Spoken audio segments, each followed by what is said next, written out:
Hello everybody and welcome to another MechWarrior lore video. Thank you for all the responses that I've got so far. That's awesome.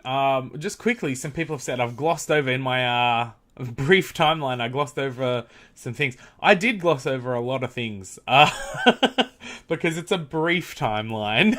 There was so much stuff I had to leave out. It took too long as it was. But thank you for watching and thank you for your comments. I really appreciate them. What I'm going to do is I'll put that on the list. I've got a list of things that people want to see.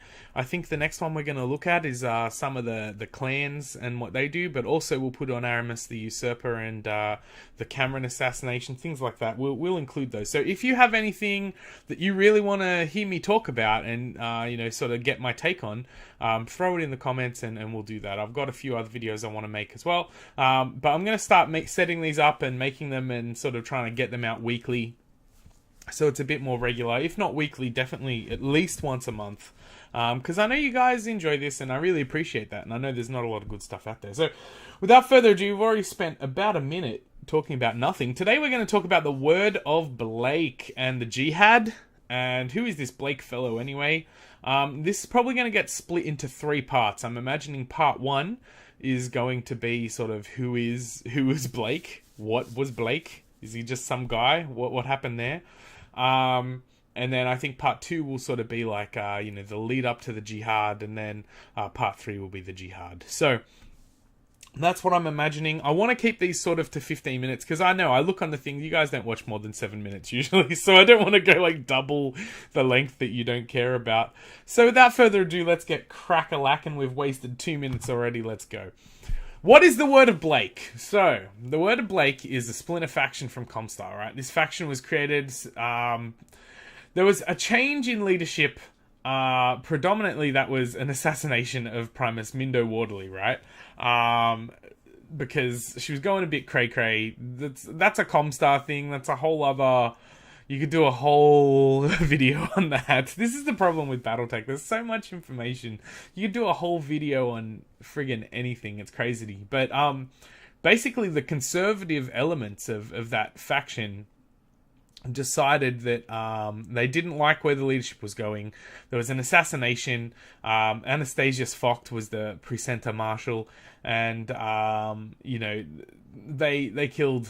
Primus Mindo Wardley, and this led to sort of a new leader coming about called Sharilar Mori, and they were elected as the Primus, and that sort of led to Comstar deciding, okay, we're going to open up our vaults to the inner sphere and give more information about us. So far, up until this point, Comstar had been very closed off, very tightly controlled, and that mystery was what created a lot of the power for Comstar, as we're going to see. And basically, there was a lot of people who didn't like this. So they didn't like that it was becoming more open. They liked that they were clandestine. They liked that they were hidden away, and that their goings-on weren't scrutinized by the public. They didn't like this opening up to the public. The other part of it was, just the idea that they came to power through an assassination. A lot of people didn't like that concept that this new person suddenly is making changes, and the only reason they're in power is because someone assassinated someone else, right? So, strong part of the control Comstar had over the citizens of the Inner Sphere was the use of religion and enigmatic mystery. Many disagreed with removing these more mystical elements from the organization. Others disagreed with the underhanded way Primus was assassinated. High-ranking member Demona Aziz gathered as all her staff, all her followers, and they fled to Atreus in the Free Worlds League, right? Where she then met with Captain General Thomas Marek, who's the leader of the Free Worlds League, and obtained a sanctuary within the Free Worlds League territory, political immunity, so Comstar couldn't come and persecute the people who fled from Comstar, right? she tried to leverage the religious aspects of the former Comstar propaganda, and Aziz sort of sent a discreet message to all those who were loyal to Jerome Blake's ideology, and told them, come to Gibson, the planet Gibson, and join our clan. And there they created a new, Word of Blake organization. So, in order to sort of understand who are these people and what's this religious garbage sort of stuff that they're talking about, where did this come from, all this stuff, you kind of have to know what Jerome Blake's ideology is, and so we have to talk a bit about who Jerome Blake is. Look at that sexy man there, look at them glasses and that Amish beard. Oh yeah, neck beard. Oh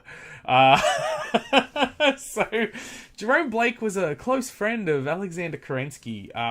He would become a close friend of Alexander Kerensky. He was the founder of Comstar and responsible for leading Operation Silver Shield, which was responsible for capturing Terra in the name of Comstar. As some people pointed out, that is, that is in relation to after the retaking of it by Aramis the Usurper, right? So after the Cameron assassination, we'll do a whole video on that. Don't stress about that. We'll get to that. Jerome Blake, he grew up in Free Worlds League, and he took up a trade working in Starleague HPG stations, right? The hyperpulse generators. When Terra was captured by Stefan Aramis of the Rimworld's Republic, Blake was tasked by General Kerensky to find a way to uphold communications with the non-captured HPG circuits. So what happened was, when they took hold of Terra, they locked out and shut down all of the HPG sort of networks, and there were a few that were not captured by them. So Kerensky, needed that communication. So he put Blake in charge of working out how to network them together in a way that they could communicate, but the others couldn't, right? His plan and active role in the battle earned him the respect of Kerensky, right? So this is a guy who, he was on the lookout for the brightest minds of his time, because he had a plan himself. And, to get his respect is a big deal. So it earned him that. And later on, he'd further Blake's career by bringing him to the attention of the Starleague governors, and that would promote him throughout the government. We'll also see later on that that alliance will become very important.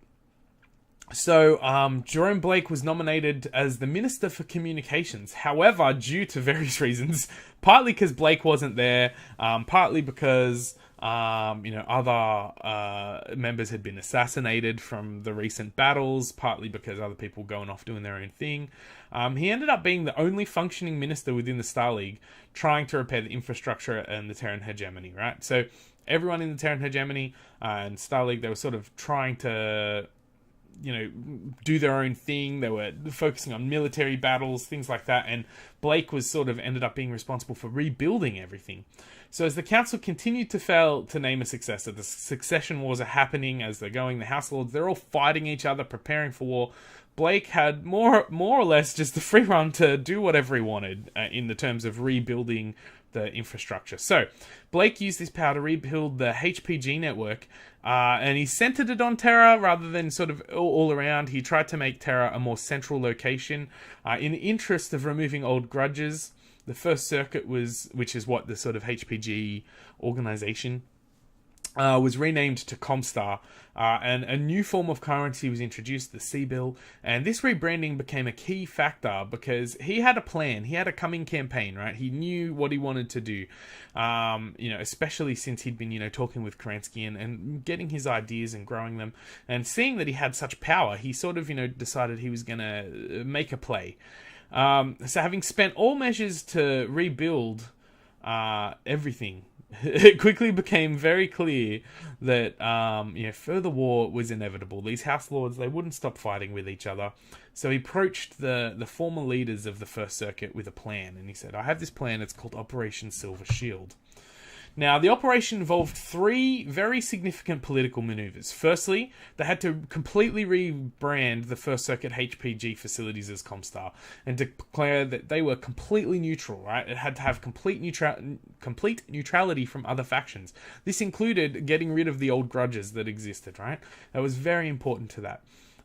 Introducing the C-Bill as standardized currency throughout the sphere. So if everyone is having to communicate with this one company, then they all have to use this thing, and that sort of created this standardized thing. And then finally, and this was the secret part of the plan, retaking all of Terra and the various other former hegemony states and putting them under the Comstar faction as controlled through whatever means necessary. So they took this plan to the leaders of the Comstar faction of the First Circuit, and they all agreed that this is exactly what had to happen, and they, required the House Lords' participation, more or less.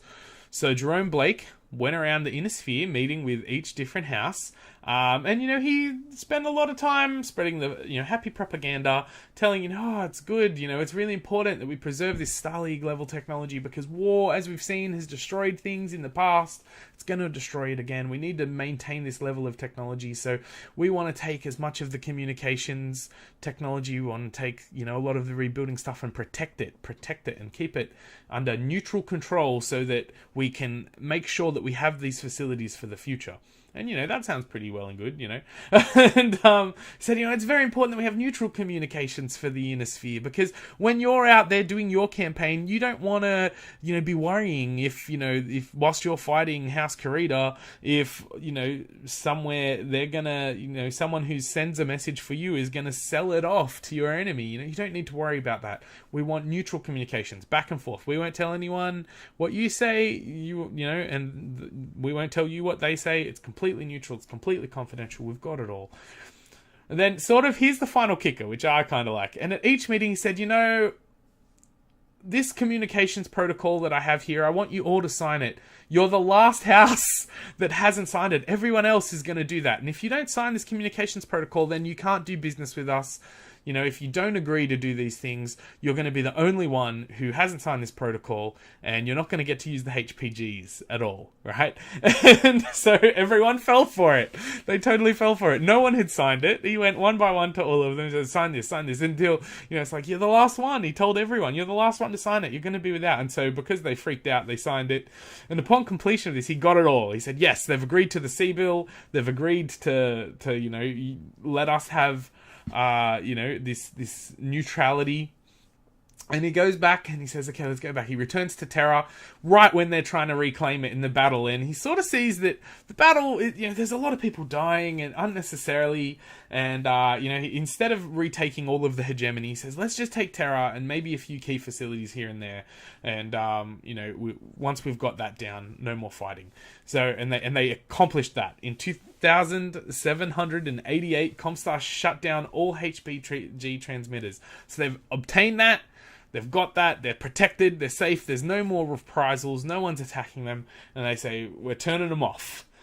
And then, just for a very short period of time, this is while this battle is still going on, they've got that set up, they shut them off for a period of time, and then everyone's like, why are these things shut off? Why can't we get messages? And then when they get turned back on, all of the transmission, every transmission receives, all the HPGs receive this very clear transmission of this footage of Comstar troops, destroying, decimating the Star League Defense Force troops and the House troops who were providing resistance, right? Now, in reality, these were led by General Lauren Hayes. Now, she was a very close friend of Kerensky, and when Kerensky went off on the Exodus and took all the brightest minds with him, he left her here and said, look, this Blake guy has a plan and we need him. So you do whatever you can to protect him.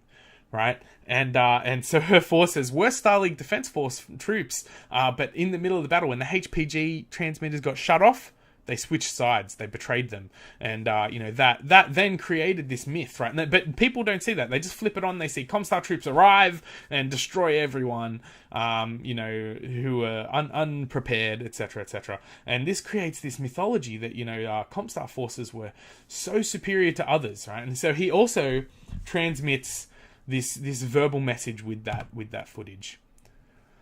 People of the former Star League, I am Jerome Blake, Prime Administrator of Comstar. As of now, 0900 hours, Terran Standard Time, military forces under my direct command have seized control of the Sol Star system. Comstar is now officially in control of Terra and all the former Star League facilities remaining in the system. From this time forward, I proclaim Terra and the entire Sol system as neutral under the protection of Comstar, under the terms and conditions of the Communications Protocol of 2787. As the previous broadcast has made clear, Comstar has sufficient military force to defend the homeworld of mankind from any aggressor. Our goals are peaceful. We seek the unity and prosperity of mankind. This action was taken to save life in the devastating war that is unfolding. Comstar will continue to offer its communications services to all member states as long as the Sol system and our neutrality are honoured.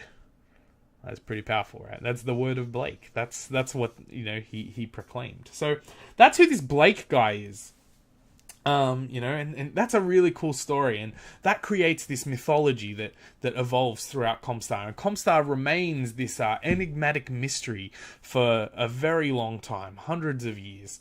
What we're going to talk about next is we'll get to, you know, what happens with Blake and the word of Blake. So how they go from being Comstar to the word of Blake. So we've already established, you know, there's this assassination.